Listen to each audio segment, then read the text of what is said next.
Apakah belum kulapangkan dadamu? Wa rafa'na laka dzikrak, kami angkat beban allazi anqadha dhahrak, yang membebani pundakmu.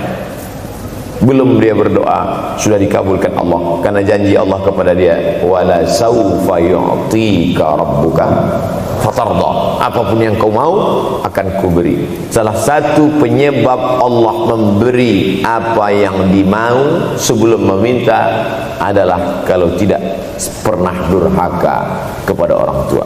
Oleh sebab itu judul yang diberikan kepada saya, Ustaz Abdul Somad, nanti tabligh akbar di kampus Universitas Ahmad Dahlan, apa temanya? Biasanya saya diberikan tema untuk anak-anak muda meraih masa depan bebas narkoba dan pacaran.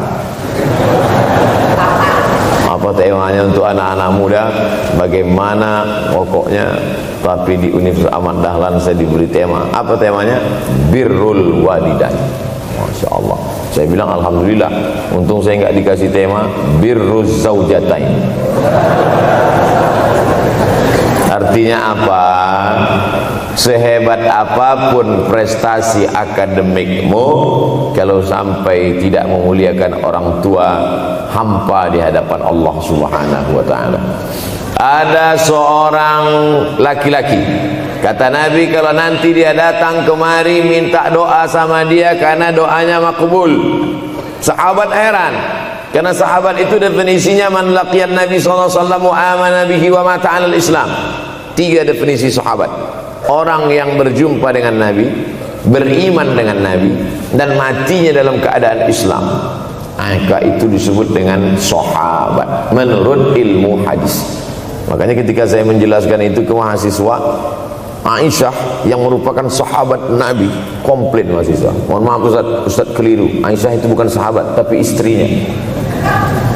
Kita bicara ilmu hadis. Makna sahabat, man laqiyan Nabi, berjumpa dengan Nabi, wa amana bihi, beriman dengan Nabi, wa mata 'alal Islam, mati dalam keadaan Islam.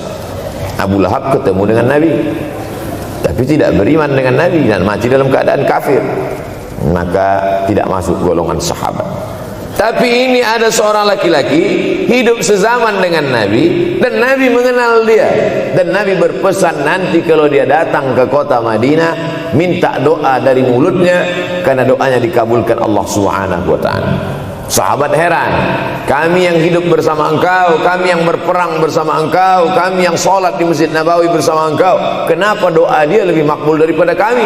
Malah kami meminta doa dari mulut dia. Tapi tidak boleh membantah dan melawan Nabi. Pokoknya nanti kalau dia datang kemari, minta doa kepada dia. Setelah Nabi Muhammad SAW meninggal dunia, laki-laki itu pun sampai ke kota Madinah, berjumpa dengan sahabat. Sesuai dengan yang dijanjikan Nabi, mereka pun meminta doa kepada dia. Namanya Uwais Al-Qarni. Makanya Uwais Al-Qarni tidak ada masuk dalam buku biografi sahabat. Kalau mau mencari biografi sahabat Nabi, buka kitab namanya Al-Isabah fi Tamyizis Sahabah, atau baca juga Usudul Ghabah fi Ma'rifatis Sahabah, atau baca juga Al-Isti'ab fi Ma'rifatil Ashab. Itu memang buku biografi isinya sahabat Nabi semua. Sahabat Nabi klasifikasi. Yang pertama, Al-Ashra Al-Mubasysyaruna bil Jannah, 10 sahabat yang dijamin masuk surga. Level kedua, sahabat Nabi yang ikut perang Badar. Berikutnya sahabat Nabi yang masuk Islam sebelum hijrah. Berikutnya barulah ujung sahabat Nabi masuk Islamnya setelah hijrah, setelah Islam kuat, barulah dia masuk Islam. Tapi nama Uwais Al-Qarni tidak ada di dalam, karena dia tidak cukup syarat untuk menjadi sahabat, karena dia tidak pernah berjumpa langsung dengan Nabi Muhammad sallallahu alaihi wasallam. Tapi kenapa doanya makbul? Ternyata dia tidak berjumpa dengan Nabi bukan karena dengki, bukan karena musuh, bukan karena tidak beriman. Dia tidak jumpa dengan Nabi, salah satu sebabnya adalah karena dia menjaga ibunya di Yaman. Makkah di tengah, Yaman di bawah, Syam di atas, negeri Syam. Tak ada hubungan dengan negeri paman Syam. Syam di atas, Yaman di bawah, Makkah di tengah. Liila fi Quraisy, perjalanan orang Quraisy. Ila fihim rihlatash shita'i was-shaib, perjalanan syita musim dingin, shaif musim panas. Musim dingin mereka ke Yaman, musim panas mereka pergi ke negeri Syam. Kenapa dingin ke Yaman? Karena Yaman ini kalau musim dingin tidak terlampau dingin, salju tidak turun. Kalau pergi ke negeri Syam, salju turun. Palestina, Yordania, Suriah, Lebanon. Suriah, Lebanon ada salju. Maka musim panas Nabi pergi ke negeri Syam, karena kalau musim panas di Yaman panas sekali. Sedangkan ke negeri Syam panasnya tidak seberapa. Perjalanan orang Arab Quraisy ini diceritakan Allah, di negeri Yaman itulah tempat kampung Uwais Al-Qarni. Tidak sempat dia berjumpa dengan Nabi, tapi doanya lebih makbul daripada orang-orang yang berada bersama Nabi, karena keutamaan berbakti kepada ibu. Kalau sama ayah boleh ngelawan Pak Ustaz? Enggak juga. Jangan ini nanti dijadikan dalil. Kamu kenapa lawan bapakmu? Ada seorang laki-laki. Ini kadang jamaah pandai motong-motong ceramah saya, hanya untuk mencari pembenaran. Sedangkan kita ngaji ini mau mencari kebenaran. 1000 dalil bagi orang untuk mencari kebenaran, tapi ada 1001 hujjah untuk orang yang suka mencari pembenaran. Nah, jadi kalau saya bicara tentang ibu, sesungguhnya ayah sudah masuk. Karena tanpa ayah kita juga bukan apa-apa dan bukan siapa-siapa, walaupun jatah ayah sepertiga, sedangkan ibu lebih daripada itu. Man ahaqqun nas bi husni suhbati, siapa orang yang paling layak mendapatkan baktiku ya Rasulullah? Ummuka.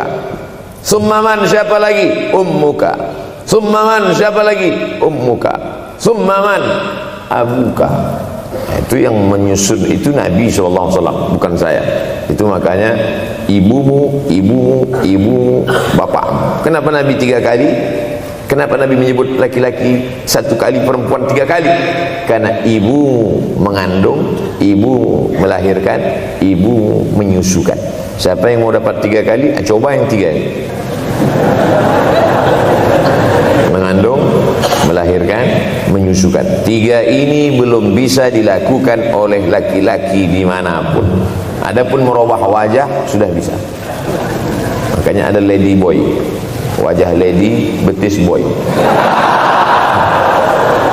Tapi untuk mengandung tidak bisa. Ana Rahman, aku ini Rahman, kata Allah. Syaqaqtur rahim wa ja'altu lahu isman min ismi. Aku ciptakan satu makhluk di dalam perut perempuan, maaf, namanya rahim, dari namaku. Ini yang belum bisa dibuat dokter dimanapun di dunia ini, menciptakan rahim, belum bisa. Andai terpecah rekor ini, maka kebanggaan luar biasa bagi LGBT. Tidak bisa, sampai hari kiamat tidak akan bisa, janji Allah. Karena Allah mengatakan dalam hadis qudsi, Anar Rahman ja'altu lahu isman min ismi. Maka ada satu makhluk dalam perut perempuan yang diciptakan, diambil dari Asmaul Husna. Sehebat-hebatnya laki-laki, dari ujung rambut sampai ujung kaki tidak ada di tubuhnya ini yang diambil dari Asmaul Husna, tak ada. Bahwa namanya dari Asmaul Husna ada, Abdus Somad.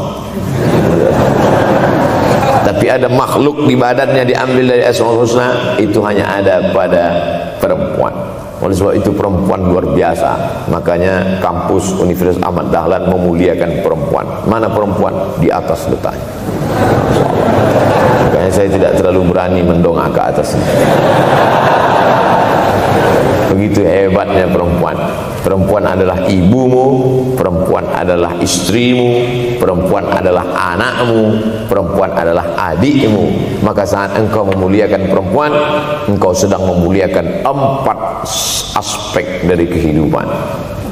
Ketika Nabi Muhammad SAW diutus Allah ke atas muka bumi ini, salah satunya adalah mengajarkan manusia bagaimana menempatkan pada posisinya.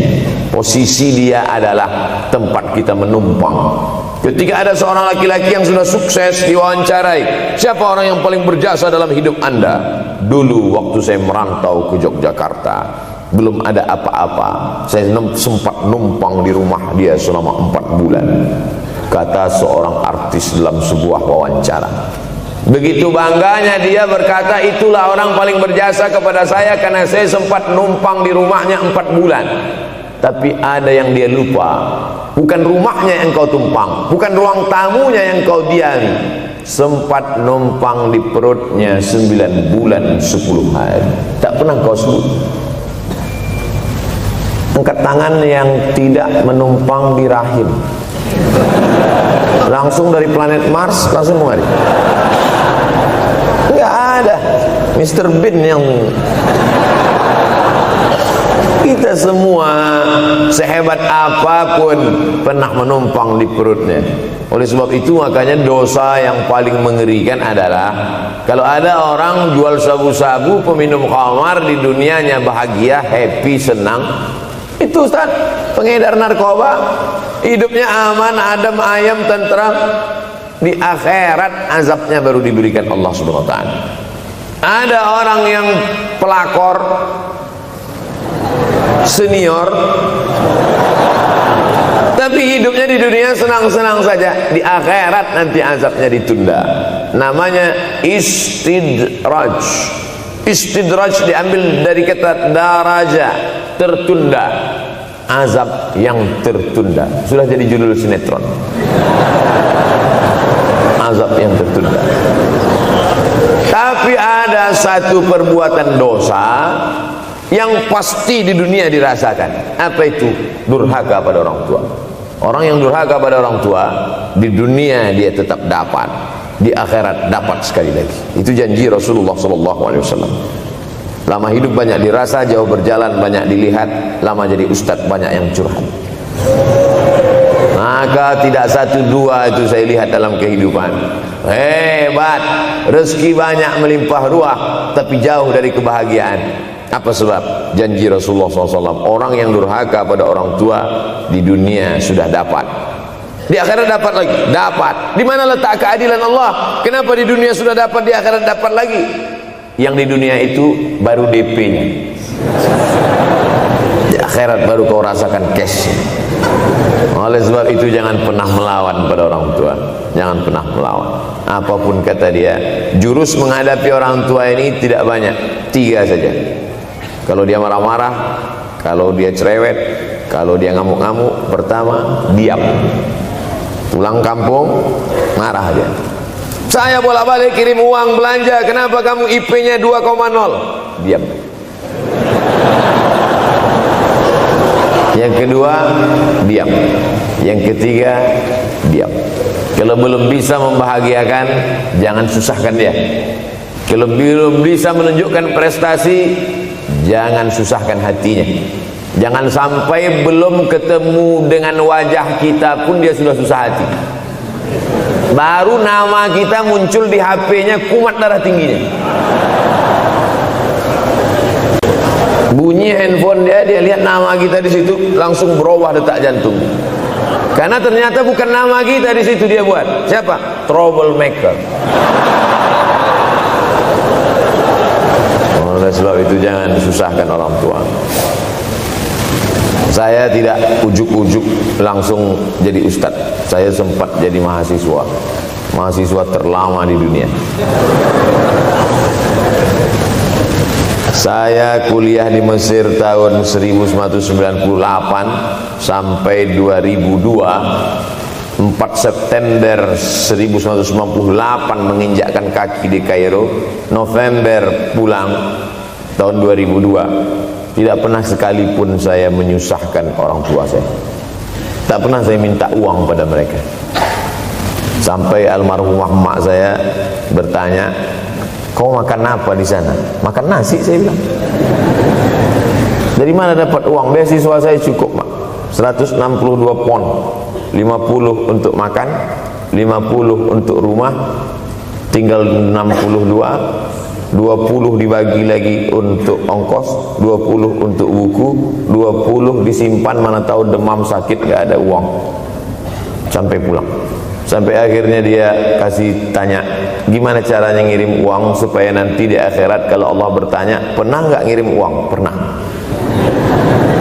Ya, saya tak mau menyusahkan. Saya menganggap kalau nanti saya minta hatinya susah, kalau nanti saya banyak minta saya tak bisa balas, maka saya bukan berarti mengajak adik-adik tidak minta uang. Saya paham tak semuanya dapat beasiswa, artinya minta. Cuman kalau minta ya pulang nanti sampaikan ke orang tua, saya sudah dengar ceramah Ustaz Somad maka saya tidak minta lagi, tidak.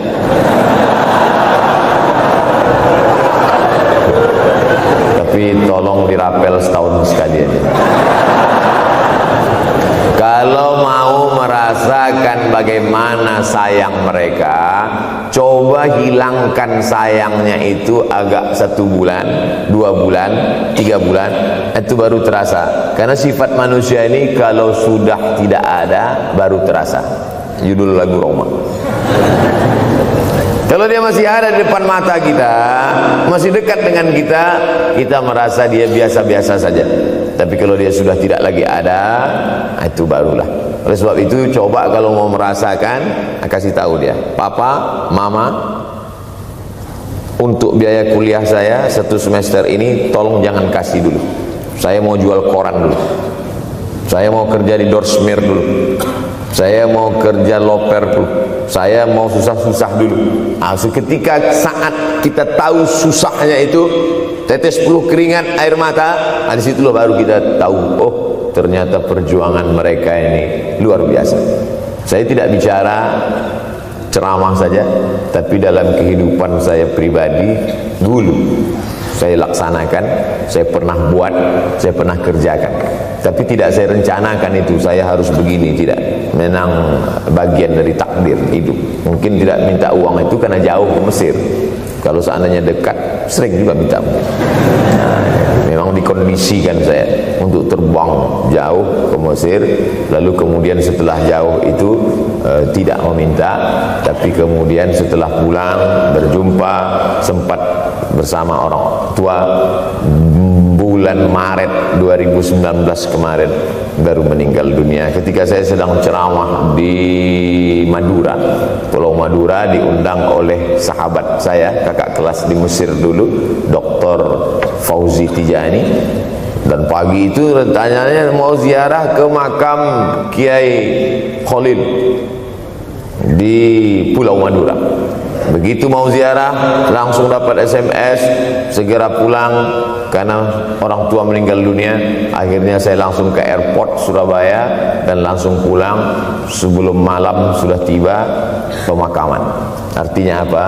Penyesalan panjang, kenapa tidak mencium tangan orang tua, kenapa tidak. Karena saya pikir masih lama ya. Ini satu kekeliruan. Di mana-mana selalu saya sampaikan, jangan pernah berpikir usianya masih lama walaupun dia sehat. Karena sehat walafiat, tidak ada kurang satu apapun. Masih lama. Ternyata apa yang terjadi? Berangkat hari Sabtu, hari Ahad tausiah, hari Senin pagi, tanpa sebab, tanpa penyakit. Oleh sebab itu kalau masih hidup orang tuamu di rumah, pulang. Tapi jangan ini jadikan alasan. Besok enggak masuk kelas, kemana? Pulang semua.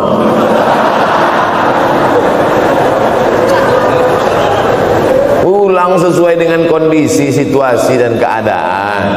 Pulang.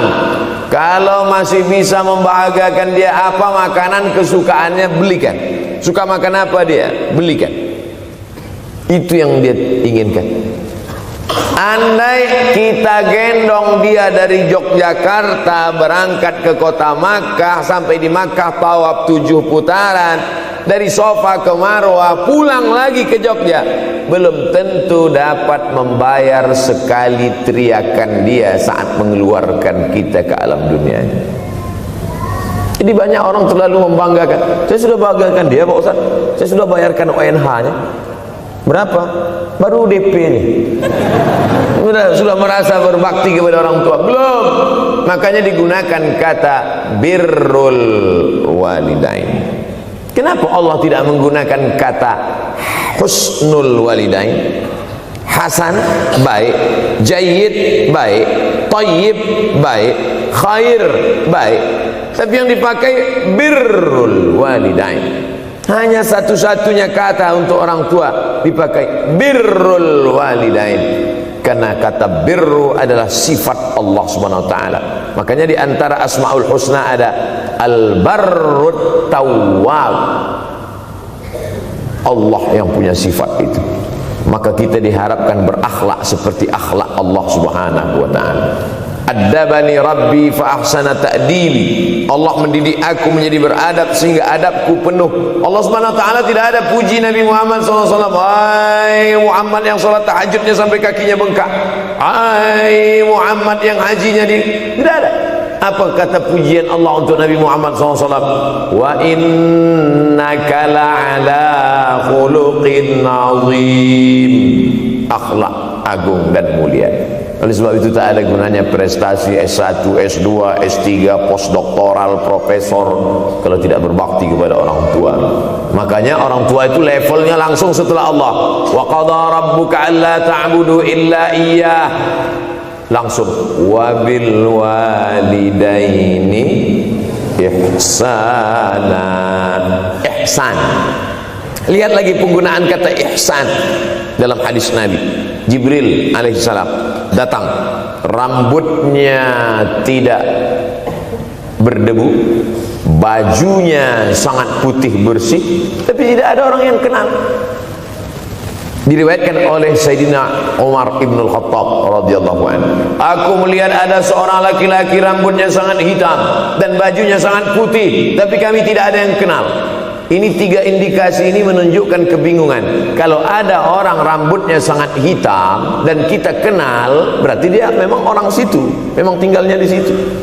Tapi dia kalau orang perantau, rambutnya pasti berdebu karena tinggal di gurun pasir. Sekarang kan banyak tuh anak-anak muda yang rambutnya berdebu. Itu berarti orang jauh, bukan orang Jogja. Bajunya sangat putih, tapi kami tidak kenal. Kalau bajunya agak-agak kotor, berarti dia musafir. Pantas kalau kita tidak kenal. Tapi bajunya sangat putih, berarti dia memang orang situ. Tapi kami tidak kenal. Kata Umar bin Khattab, rambutnya sangat hitam, bajunya sangat putih, tapi kami tidak kenal. Dan dia duduk berhadapan dengan Nabi, lututnya dekat dengan lutut Nabi, tapi kami tidak kenal. Dia bertanya tentang iman, dia bertanya tentang Islam, dia bertanya tentang ihsan. Setelah selesai baru Nabi bertanya, Umar, ya, kamu tahu siapa tadi yang datang bertanya tentang iman, Islam dan ihsan itu? Tidak. Jibril yu'allimukum dinakum. Tadi yang datang itu adalah Jibril alaihissalam. Orang selevel Umar bin Khattab tidak kenal Jibril. Ada orang Indonesia baru ketemu Jibril.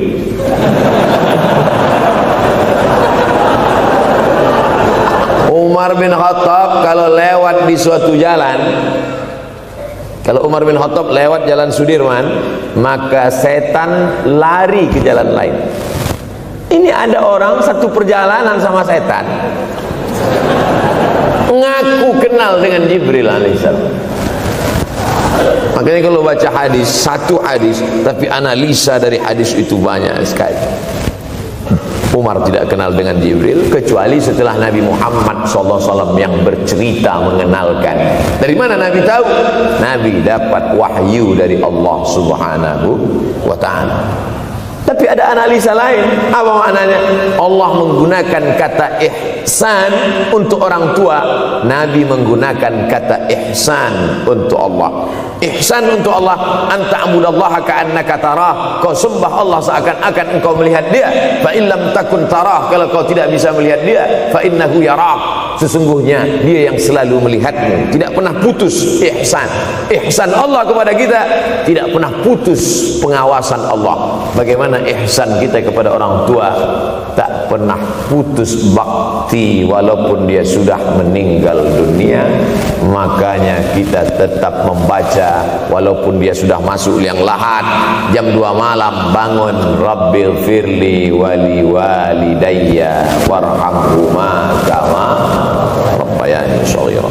Ada seorang sahabat Nabi namanya Sa'ad. Sa'ad sudah jadi bahasa Indonesia. Banyak juga orang Indonesia laki-laki sifat Sa'ad. Orangnya Sa'id, artinya bahagia. Sa'adah, kebahagiaan. Jenenge sapa? Sa'adah. Itu dari bahasa Arab. Sa'adatun, bahagia. Datanglah seorang laki-laki bernama Sa'ad menjumpai Nabi sallallahu alaihi wasallam. Ya Rasulullah, wahai Rasulullah, ummi matat, ibu saya sudah meninggal dunia. Afa atasaddaqu anha, kalau saya bersedekah kira-kira pahalanya sampai apa tidak untuk almarhumah ibu saya? Kata Nabi, tasaddaq, silakan engkau bersedekah. Ayu sadaqatu afdal, sedekah apa yang paling afdal? Saqiyul ma, memberi air minum. Memberi air minum, niatkan untuk almarhumah, kata Nabi, tasaddaq, silakan sedekah. Langsung tanpa pikir panjang, apa kata Sa'ad? Idzan ahfiru bi'ran, kalau begitu saya gali sumur sekarang juga, sumurnya saya wakafkan dengan niat almarhumah. Oleh sebab itu, yang orang tuanya sudah meninggal dunia, pulang dari sini jangan gali sumur, cukup telepon, Assalamualaikum, sumur bor. Cari pondok pesantren yang kesulitan air, pergi ke kaki-kaki gunung, orang mencari air 1 jerigen mikul 5 km jalan. Di situ tempat minum lembu, kerbau, di situ juga mereka mengambil air. Cari, galikan, mengalir air sumur untuk mereka, mengalir pula sampai ke liang lahatnya. Itu bakti kita. Pulang dari sini, cari pondok pesantren, panti jompo, panti yatim. Assalamualaikum Bapak pimpinan yatim, saya lihat ini kamar mandinya sedikit, orang antri banyak, keran air tidak ada. Gimana ini? Berapa lagi yang perlu sumur bor di sini? Kami perlu kira-kira 5. InsyaAllah. Bapak mau bantu? Enggak, nanya-nanya aja. Nih, ini akan menolong di hadapan Allah Subhanahu wa ta'ala. Tapi kalau dia masih hidup, masih ada, senangkan hatinya. Pulang dari Universitas Ahmad Dahlan Yogyakarta dengan membawa selembar kertas. Apa itu? Transkrip nilai semester ini IP 4. Siapa yang tidak bangga orang tua? Saya pulang dari Mesir, saya bawa ijazah LC. Satu lagi ijazah dari Maroko, MA. Ini mak, ijazah LC MA. Saya lihat dia nampaknya tak bahagia. Karena dia dulu waktu saya kecil nyuruh saya, kamu mesti doktorandus. Itulah cita-cita ya dia yang tidak sampai. Saya mesti doktorandus. Di mana mau mencari titel doktorandus sekarang? LCMA. Saya bilang, mak, ini LCMA ini lebih hebat dari doktorandus. Artinya apa? Bahwa menyenangkan hati orang tua itu ketika hati dia terbuka, bahagia, disitulah pintu-pintu rezeki itu terbuka. Turun barokah-barokah itu. Buah kalau matang itu dijolok, jatuh. Dan menjatuhkan rahmat Allah itu, membuka pintu-pintu langit, mengetuk pintu-pintu rahmat dan ridha Allah dengan ridha orang tua. Makanya kata Nabi, ridha Allah fi ridhal walidain. Kalau Allah ridha, maka semua yang kau mau dia berikan. Orang kalau sudah ridha itu artinya senang. Orang kalau sudah senang, semua dia kasih. Apa yang ada di tangannya itu dia berikan. Tadi malam sampai di hotel, datang seorang jamaah, buka cincinnya, cincin paling dia sayang, dia kasih ke saya. Laki-laki. Nah, nih Ustaz Somad, ambil.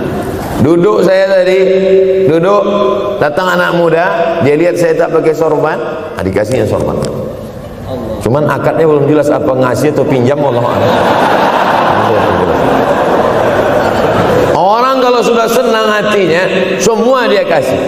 Begitulah orang kalau sudah dapat ridha Allah Subhanahu wa taala. Kita baru berharap dapat ridha Allah. Makanya habis salat subuh selalu diajarkan raditu billahi rabba. Aku ridha engkau sebagai Rabbku ya Allah. Apakah Allah ridha terhadap kita? STJ, status tak jelas. Cara mendapatkan ridha Allah, pancing dengan ridha orang tua. Senangkan hatinya, terbuka pintu rezeki. Makanya sulit hidup kita, sempit. Dari kerut kening kita udah kelihatan. Kenapa? Karena tidak ada ridha Allah, akibat tidak pernah menyenangkan hati orang tua. Senangkan orang tuamu, jadikan dia seperti raja, maka rezekimu akan melimpah seperti rezeki raja-raja. Bukan hadis Nabi, dapat saya dari grup WhatsApp. Senangkan saja hatinya, apa yang dia mau beri, tapi dengan cara yang halal. Nah, ini harus dalam kurung syarat dan ketentuan berlaku. Jangan gara-gara ceramah ini nanti pulang kalian ke rumah, papa, mama, ini ada mobil, ini ada rumah, ini berangkat pergi haji. Wow, orang tua senang, 2 bulan KPK. Innallaha thayyibun, Allah maha suci, la yaqbalu illa thayyiban. Allah tidak menerima kecuali yang suci-suci saja. Wa anfiqu, berinfaklah, wa anfiqu, bersedekahlah, wa anfiqu, berwakaflah, wa anfiqu, berzakatlah min thayyibat, yang baik-baik. Yang tidak baik tidak diterima Allah Subhanahu wa taala. Kamu lagi ngapain? Nyuci. Lagi ngapain? Nyuci. Pakai air apa? Air kencing. Begitu kata Syekh Abdul Wahab Asy-Sya'rani dalam kitabnya Tanbihul Mughtarrin. Tanbih, peringatan, mughtarrin, pada orang yang tertipu, menyangka sedang berbuat baik padahal sebenarnya tidak baik. Itu yang disindir Allah dalam Al-Quran. Wa yahsabuna annahum yuhsinuna sun'a. Mereka menyangka sedang berbuat baik. Ini juga tidak betul. Niatnya sudah baik, membahagiakan orang tua, tapi caranya tak betul. Mama, papa, alhamdulillah kuliah saya sudah selesai, ini skripsi saya.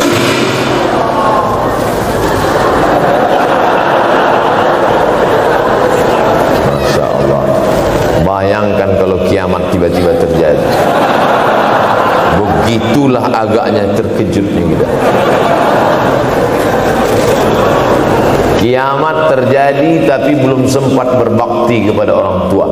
Dosa belum sempat meminta maaf. Silap dan salah berapa kali kita kencing di kainnya yang bersih. Berapa kali dia tidak jadi tahajud gara-gara kita menangis dari Isya sampai subuh. Pakai pengawet nangisnya.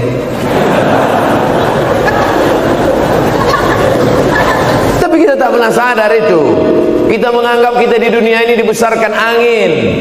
Kita menganggap kita ini bangsawan, bangsa yang hidup di awan.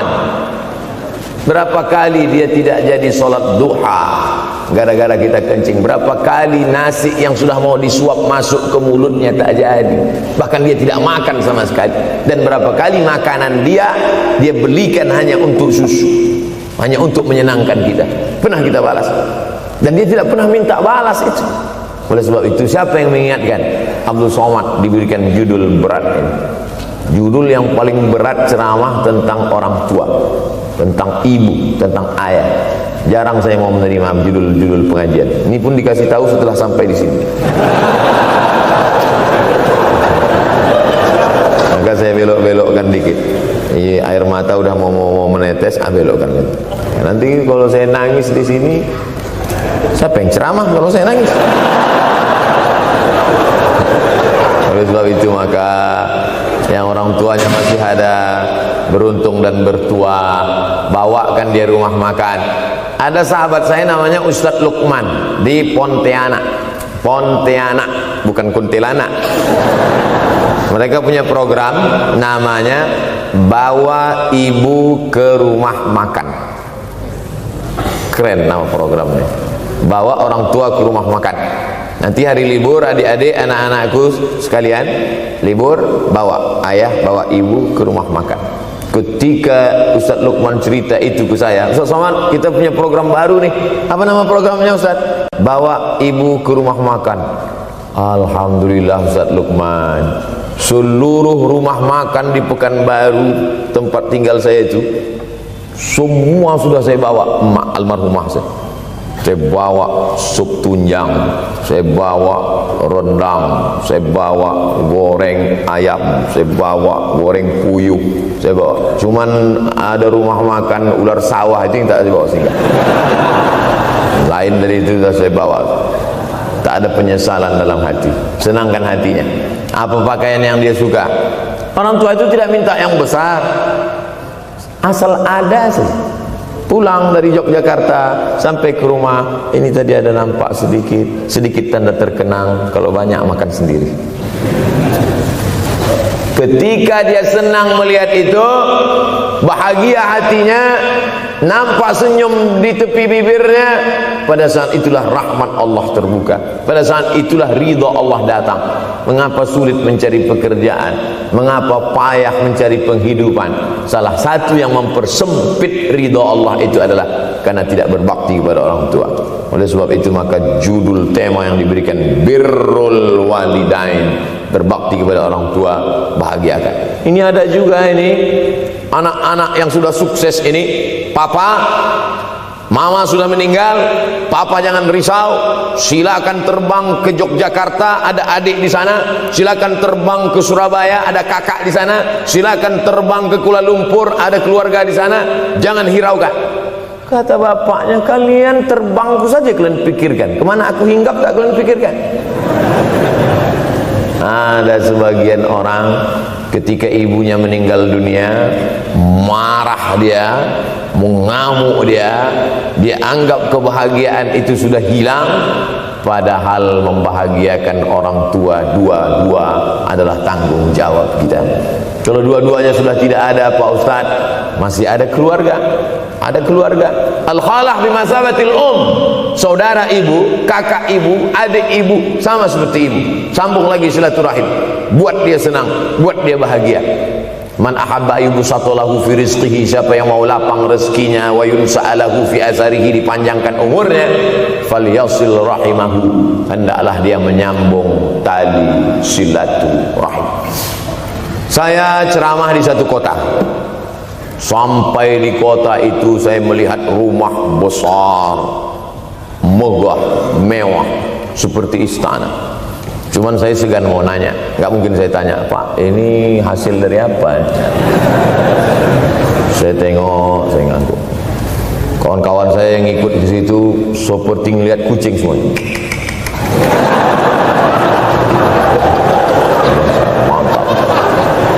Setelah duduk, makan, habis makan, minum, habis itu Sohibul Bait yang punya rumah pun cerita, Ustadz Abdul Somad, iya Pak, dulu ini hanya bambu-bambu yang dikasih daun, yang dikasih terpal. Tempat apa Pak?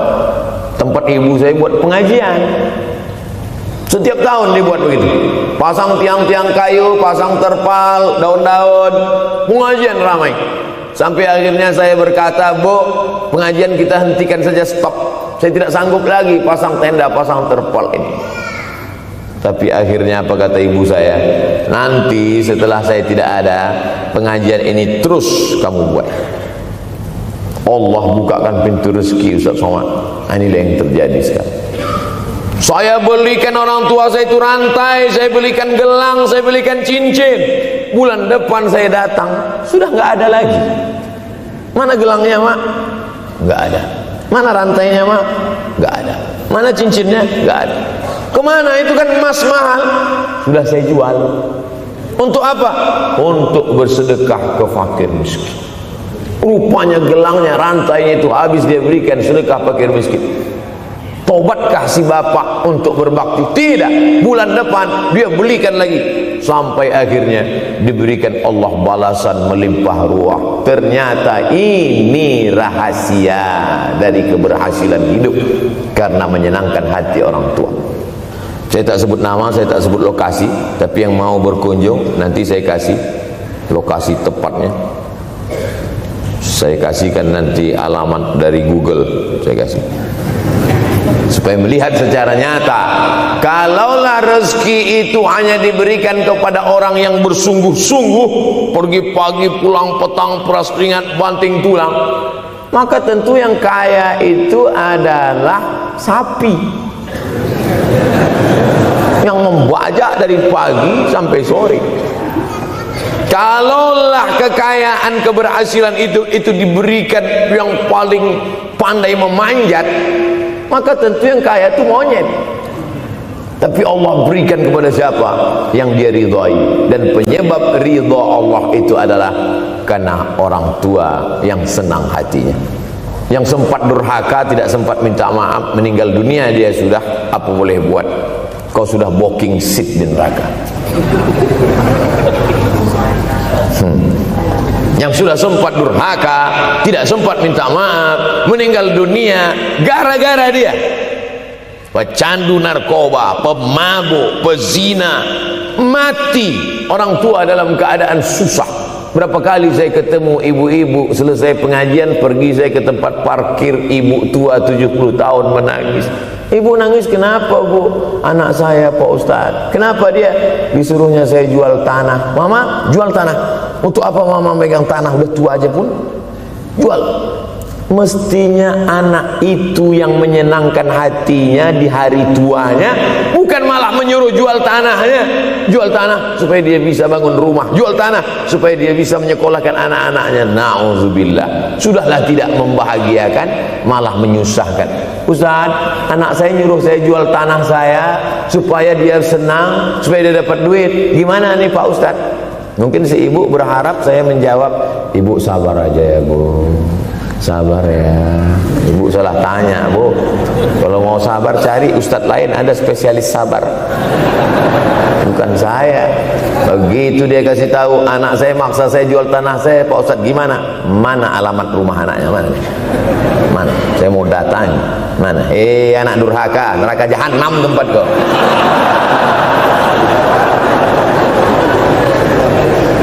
Mau dia ngasih alamat, rupanya dia takut nanti anak saya malah marah sama saya. Pak Ustadz, saya kasihan.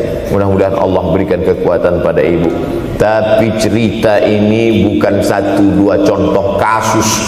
Ternyata zaman sanggup memperkarakan pengadilan hanya karena sebatang pohon kayu. Atau cuma saya yang dapat berita aja? Adik-adik ada juga dapat kiriman itu. Sanggup memperkarakan sebatang pohon kayu. Padahal kalau kau jual semua kebunmu itu, belum tentu dapat menebus. Datang seorang laki-laki mengadu kepada Nabi Muhammad SAW. Ya Rasulullah, ini bapak saya ini kurang ajar sekali. Bapaknya kurang ajar. Diambilnya harta saya ya Rasulullah. Gimana ini ya Rasulullah? Apa kata Rasulullah SAW? Anta wa maluka li abik. Anta sampai ke tempat kita jadi ente. Anta wa maluka, ente, harta ente, li abik, punya bapakmu. Jangankan hartamu yang di rumah itu, dirimu pun punya bapakmu. Nabi membela, seolah-olah Nabi berkata, apa yang diambil itu belum ada apa-apanya dibandingkan melepuh kulitnya untuk memberikan engkau sesuap makanan yang halalan thayyibah. Orang yang durhaka pada orang tuanya, insya Allah anaknya juga akan durhaka kepada dia. Oleh sebab itu maka jangan pernah durhaka. Kalau sempat durhaka lalu kemudian meninggal dunia dia Pak Ustadz, sudah meninggal pun tetap masih bisa berbakti. Pertama dengan doa, kedua dengan sodakoh. Kalau kebetulan rezeki banyak sodakoh. Kalau tidak ada rezeki melimpah, doa. Bangun malam, Rabbi firli wali walidayya warhamhuma kama. Rabbighfirli, ya Tuhanku ampunkan aku, wali walidayya, ibu dan ayahku, warhamhuma, sayangi mereka berdua, kama, sebagaimana, rabbayani shaghira, sebagaimana mereka mendidik aku. Coba kita lihat susunan kalimatnya, seperti ada kekeliruan kalimat. Na'udzubillah, mana mungkin kalimat Allah keliru. Allah ingin menegur kita, sayangi mereka sebagaimana mereka mendidik aku. Mestinya kalimatnya kan tidak begitu, sayangi mereka sebagaimana mereka menyayangi aku. Tapi ternyata sayang belum tentu mendidik, tapi mendidik pasti sayang, karena bunyi kalimatnya sebagaimana mereka mendidik aku.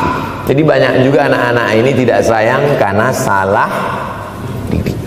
Disangka sayang itu dengan ngasih motor, disangka sayang itu dengan ngasih gadget, disangka sayang itu dengan ngasih transfer uang yang berlebihan. Belum tentu sayang. Dulu ada insinyur arsitek yang membangun salah satu rumah keluarga saya. Kuliahnya di Jogja. Cerita dia, dulu saya kuliah di Jogja, Ustaz Abdul Somad, insinyur. Terus teman kami sakit di kos-kosan, kami bingung mau nelpon siapa. Akhirnya datang mobil mewah, parkir polisi, tentara, ramai. Barulah kami tahu rupanya dia anak menteri.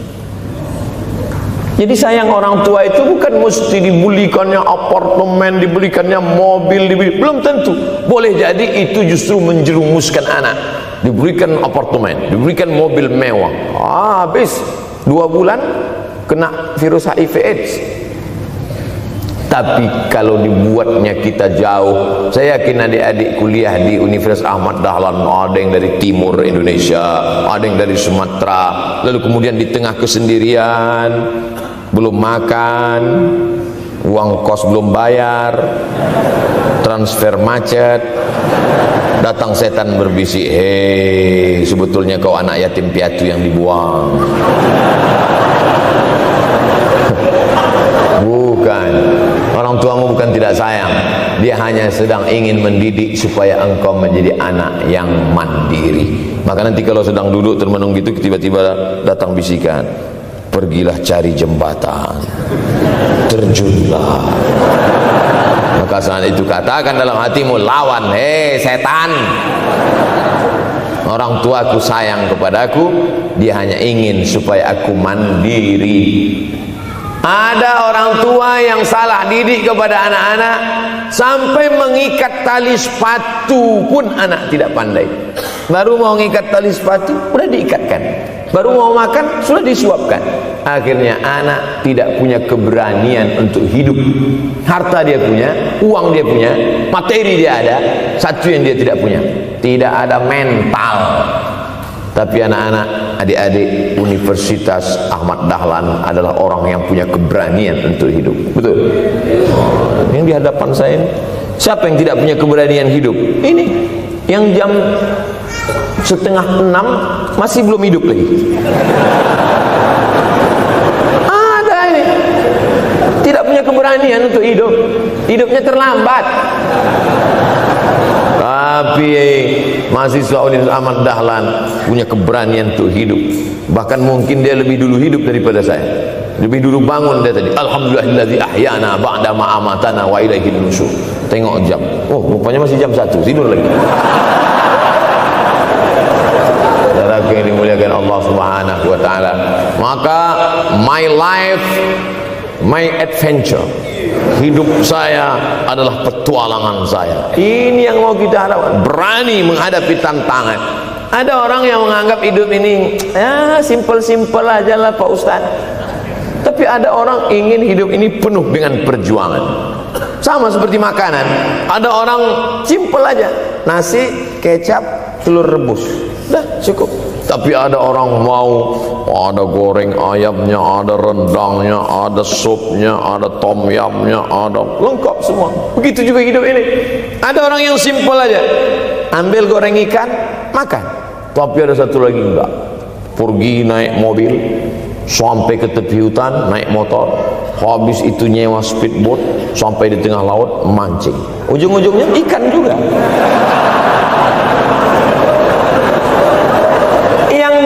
nikmati bukan ikannya, tapi yang dia nikmati adalah proses untuk mendapatkan ikannya. Faham? Itu enaknya ngomong sama mahasiswa. Coba kalau yang masyarakat biasa, kita udah capek cerita, selesai ada pertanyaan, Ustaz maksudnya tadi apa ya? Aduh, capek gitu. Saya terus terang kalau ceramah di depan mahasiswa ini bangkit semangat saya lagi. Ini sekarang rasa-rasa umur 24. Tapi begitu nanti sudah mulai agak jauh dari mahasiswa, balik 42 lagi. Nah, makanya saya senang kalau diundang ke kampus-kampus. Saya kalau di Jogja diundang di kampus terus, walaupun nggak semua nerima.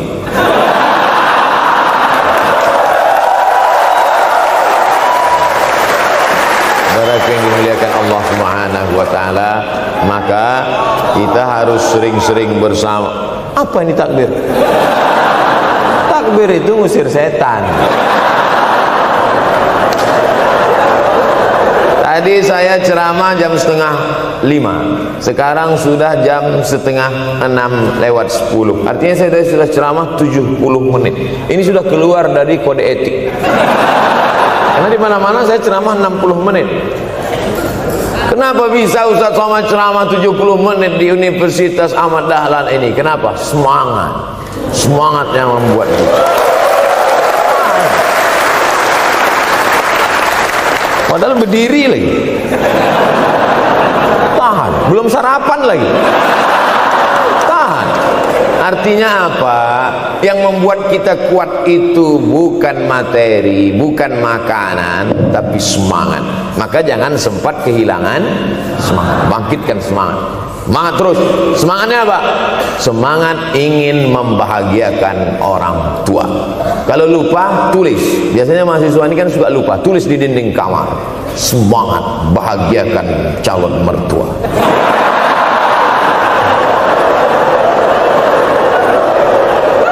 Nanti teman kos-kosan datang ngelihat, loh, kata Ustaz Somad kan orang tua, kenapa ente buat mertua? Sedangkan mertuaku saja kebahagiakan, apalagi orang tua.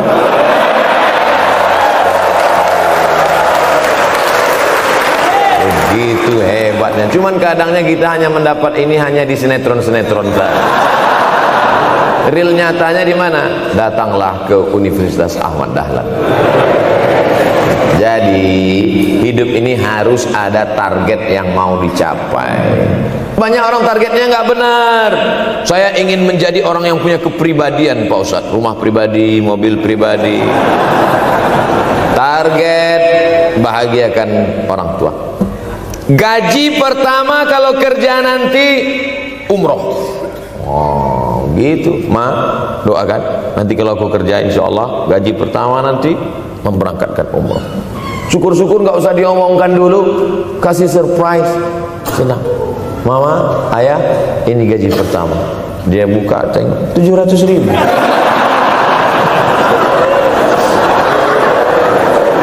Menangis dia menerima gaji pertama itu, bukan karena harunya sikit.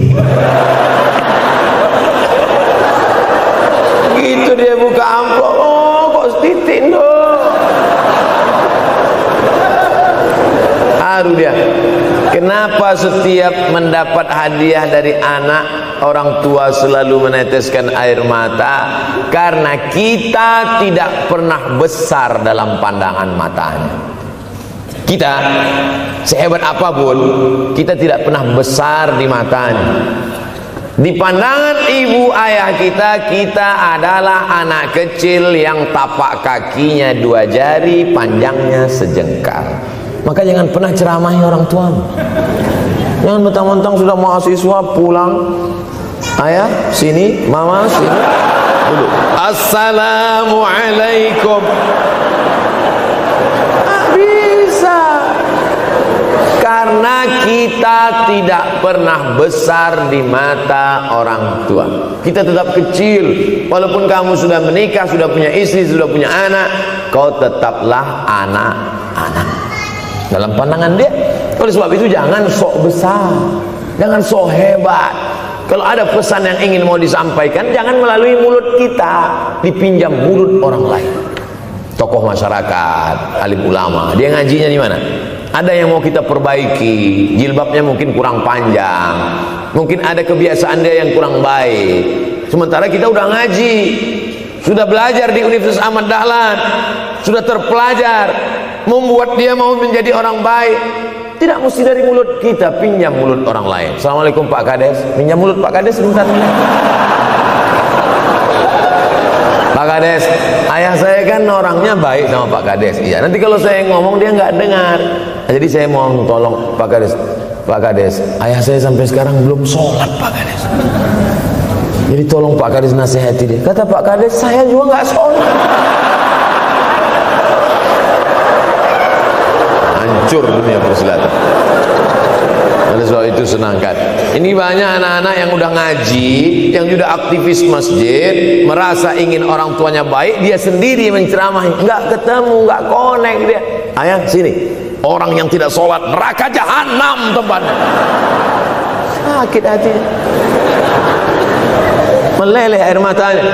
Sekali kau buat air matanya menetes, maka kau akan berenang dalam kesengsaraan. Jangan pernah buat dia menangis. Kalau dia nangis haru Pak Ustadz, nggak apa-apa. Cuman kita kan sulit membedakan mana air mata haru, mana air mata sedih. Sama-sama bentuknya air mata. Makanya ada ungkapan, jangan menangis air mata buaya. Kenapa selalu kalau disebut air mata buaya?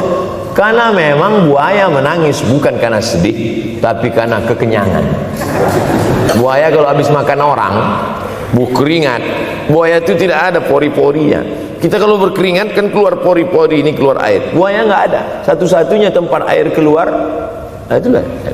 Makanya menangis buaya, keluar air mata buaya. Maka jangan sampai kita nangis karena kekenyangan. Haru dia melihat pemberian kita.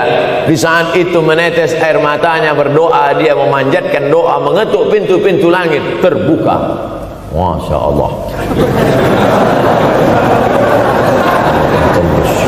Pantasan doa mahasiswa Universitas Ahmad Dahlan kabul, rupanya pintu terbuka. Doa kepada Allah Subhanahu wa taala. Kadang-kadang kita merasa doa kita yang dikabulkan Allah, kadang-kadang kita merasa sok hebat. Setelah dia meninggal dunia, barulah kita sadar rupanya selama ini kita hanya menumpang doa. Numpang, bukan doa kita yang dikabulkan Allah ternyata, tapi doa dia. Tapi dia tidak pernah cerita itu, dia nggak pernah ngomong. Apa pernah dia panggil kita, sini sebentar, aku sudah capek doain itu. Pernah dia bilang itu. Dia cukup mengadu tengah malam, ya Allah, anakku ini jadikan dia berhasil kuliahnya, ya Allah. Sudah hampir 14 semester nggak selesai-selesai. Dia mengadu kepada Allah Subhanahu wa taala. "Ma, aku susah ini sekarang." Susah kenapa? Skripsiku ditolak terus.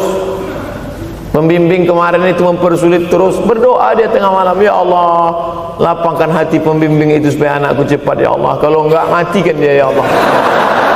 Kabul, 2 hari setelah itu meninggal. Tapi kita tidak bisa request. Oleh sebab itu maka banyak-banyak dekatkan kepada orang tua, senangkan. Saya ceramah di Malaysia, dibawa jamaah ke mall. Ustaz Samad, esok kita tak ada tazkirah, tak ada tausiah. Kita nak pusing-pusing. Pusing-pusing maksudnya mutar-mutar. Pergilah kami ke mall. Sampai di lantai atas saya lihat anak-anak muda nyuapin orang tua. Ada restoran mahal, mewah. Itu kabarnya kalau mampir di restoran itu makan, itu banyak yang nangis melihat harganya.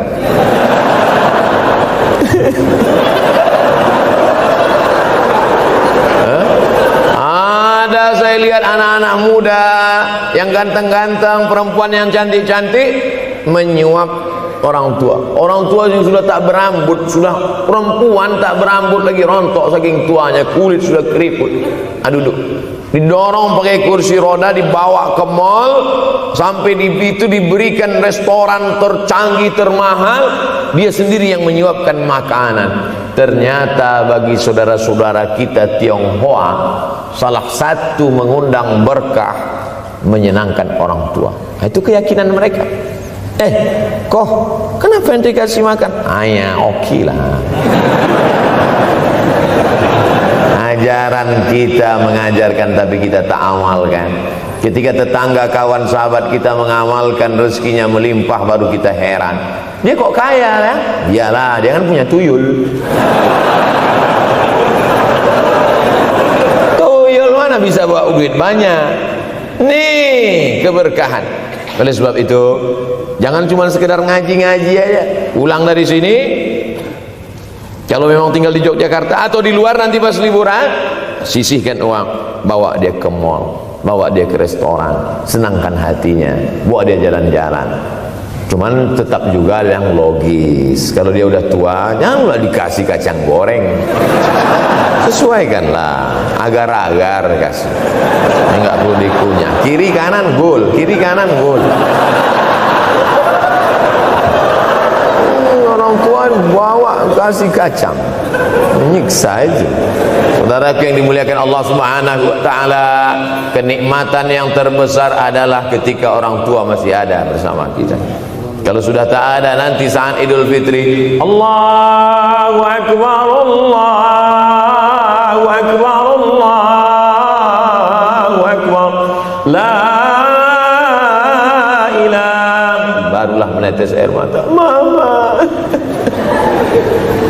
Saya kalau sudah menengok orang menangis terlalu berlebihan mengenang orang tua, ini pasti ada, kalau bahasa kampung kami, something wrong. Ini pasti ada sesuatu ini. Karena orang kalau sudah habis tumpah, dia tidak akan menetes lagi. Tumpahkan kasih sayangmu itu sampai habis ludes, dia tidak akan menetes lagi. Tak ada penyesalan, karena semua sudah kita berikan. Kalaupun menangis hanya tetesan kasih sayang. Tapi kalau sampai mencakar dinding, mama,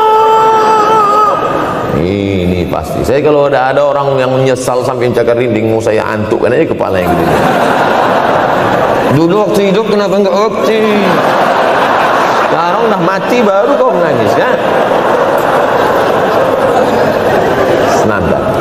Nah, tapi tentu sesuai kemampuan kita, karena kata Allah, la yukallifullahu nafsan illa usaha. Allah tidak membebani orang lebih dari semestinya. Ustaz ceramah sampai jam berapa ini? Sampai jam 6 insyaallah. Saya mau lengkapkan. Jam kita sama tuh. Oh, sama.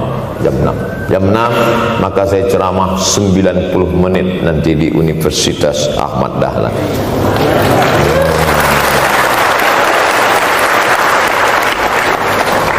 Berceramah di Universitas Ahmad Dahlan merupakan suatu kebanggaan bagi Abdul Somad.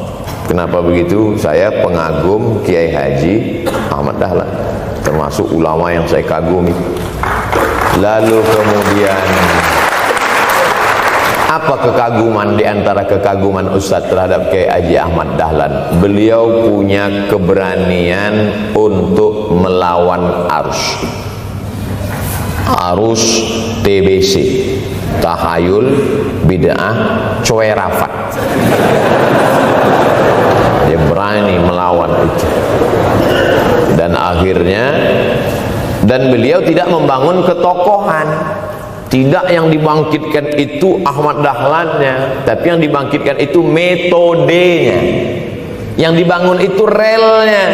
Sehingga nanti kalau kereta apinya lapuk, tetap akan ada kereta api baru yang lewat di rel ini. Ini yang dibangun.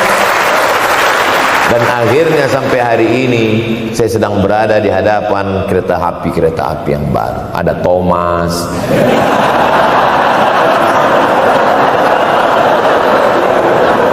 Kok Ustaz tahu Thomas? Anak saya paling suka itu. Satu koper kereta. Artinya apa? Bangun rel, maka akan ada lokomotif baru. Dunia boleh berganti, zaman boleh berubah. Idza waqa'an ala ahadikumul qiyamah, kalau kamu sudah mau mati, wa fi yadihi fasilah, di tanganmu ada bibit korma. Sudah mau mati, di tangan ada bibit korma. Apa yang kita lakukan? Ada sebagian orang kalau sudah mau mati, ya wes gua aja lah. Kalau di tanganmu ada bibit korma, gali-gali tanah sedikit, tanamkan. Untuk apa nanam korma sudah mau mati? Bukan kita sempat memakan manisnya, tak sempat bermaung di bawah daunnya yang rindang. Bukan kita yang menikmati, tapi ada orang lain dan pahalanya mengalir ke makam kita. 28.000 ibadah mengalir ke makam Kiai Haji Ahmad Dahlan. Angka 28.000 itu dari mana Pak Ustaz? Angka mahasiswa Universitas Ahmad Dahlan. Ustaz tahu dari mana? Ya makanya kalau orang ngomong tuh dengar. Makanya saya kalau diundang ceramah, Ustaz nanti sebelum ceramah kita ada acara makan dulu. Ya selama itu saya diam aja, ngumpul-ngumpulkan bahan. Jangan pernah melihat modal materi, tapi kuatkan usaha dan tawakal. Nih, bantuan cuma 6 miliar, tapi ternyata keperluannya berapa? 126 miliar. Tapi buktinya jadi masjid yang besar. Kalau diikutkan modal, mana mungkin cukup? Maka begitu juga dalam menatap hidup ke depan. Kamu kenapa belum juga nikah? Modalnya besar Pak Ustaz. Terus gimana? Nunggu yang gratisan aja lah. Begitu, usaha, tawakal, doa. Nah, bagi yang masih lajang yang mau nikah itu kalau bisa doanya jangan sir, agak jahar dikit. Ya Allah, umur udah 40. Dengar sama sebelah, loh belum mas katanya, belum. Bodoh.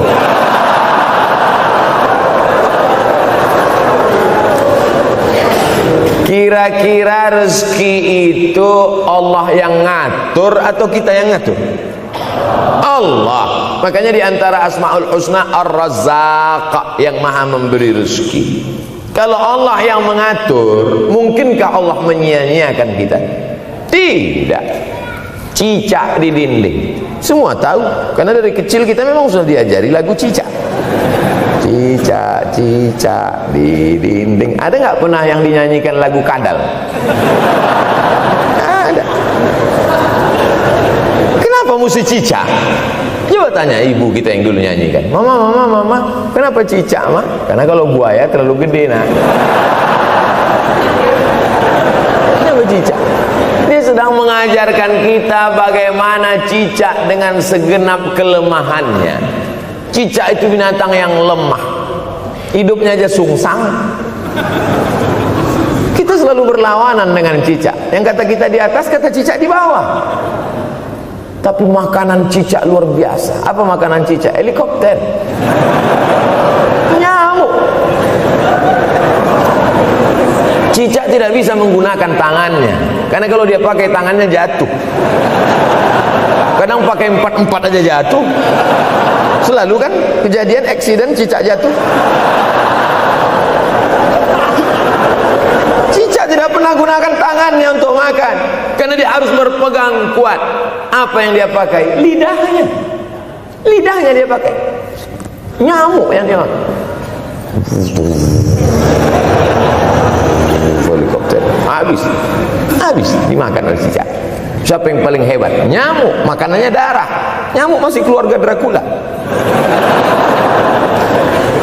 Tapi Allah SWT mau mengajarkan jangan putus asa, gunakan potensimu, apapun yang terjadi gunakan. Ini sekarang banyak anak-anak muda nih kehilangan semangat. Kalau engkau kehilangan beras masih bisa hidup 3 bulan. Kalau engkau kehilangan air masih bisa hidup 3 hari. Tapi kalau kau kehilangan semangat, kau hanya hidup 3 detik. Tik, tik, tik, mati. Oleh sebab itu jangan sampai kehilangan semangat. Bahasa kitanya putus asa. Sampai dingin tuh lontong. Bukan karena ceramah terlalu lama, bukan. Sampai dingin itu sarapan pagi gara-gara mahasiswa. Ente kenapa? Galau Ustaz. SMS nggak dibalas, telepon nggak diangkat. La ilaha illallah. Mahasiswa seganteng ini, sehebat ini, begitu cepat putus asa. Saya aja setua ini, sekurus ini masih banyak yang mau. Lihat tuh komen-komen di Instagram, baca tuh komen-komen di YouTube. Ustaz, jadikan aku yang kedua ya. Masa kalian anak-anak muda gagah perkasa, bangkitkan semangatmu, takbir. Banyak yang belum ketemu jodoh. Saudara yang dimuliakan Allah Subhanahu wa taala, maka bangkitkan semangat. Tapi yang namanya semangat ini tidak bisa bangkit dengan banyak. Kita lihat orang bersemangat, pede di depan orang, pede luar biasa. Dia kok pede sekali? Pakai santai. Banyak juga yang semangat, pede luar biasa, rupanya pakai jimat. Kita pede kita bukan karena sabu-sabu, bukan karena narkoba. Pede kita karena kita sudah serahkan semuanya pada Allah. Inna sholati wa nusuki wa mahyaya wa mamati lillah. At-tahiyatul mubarakatun sholawatun thayyibatun lillah. Tapi tetap satu. Jangan nanti mentang-mentang udah dengar ceramah saya, at-tahiyatul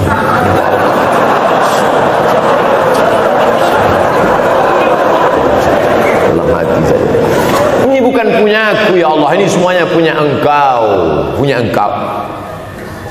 Berhasil kalian, sukses kalian, punya apartemen, punya kondominium, punya mobil. Datang teman nanya, hebat ente ya, kaya sekarang ya. La haula wala quwata illa billah. Tapi ngomongnya setelah berhasil. La haula wala quwata itu setelah berhasil atau sebelum? Setelah semua dipuji orang, hebat ente sekarang ya. La haula wala quwwata, bukan punya saya, punya Allah. Tapi sekarang banyak orang salah. Ente kok enggak kerja? La haula.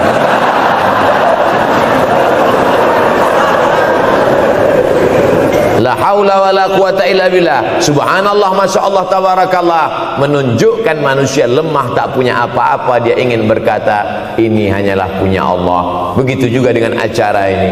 Kenapa acara di masjid, kenapa acara di kampus kemarin ramai melimpah ruah? Bukan karena panitia, bukan karena Ustaz Abdul Somad, bukan karena baleho yang besar, tapi la haula wala quwata illa billah. Pulang dari sini, bangkitkan semangat, senangkan hati orang tua, kejar prestasi, terus kuliah. Mudah-mudahan semuanya selalu mendapatkan kebaikan. Amin ya rabbal alamin. Terima kasih atas segala perhatian. Mohon maaf atas segala kesilapan dan kekhilafan.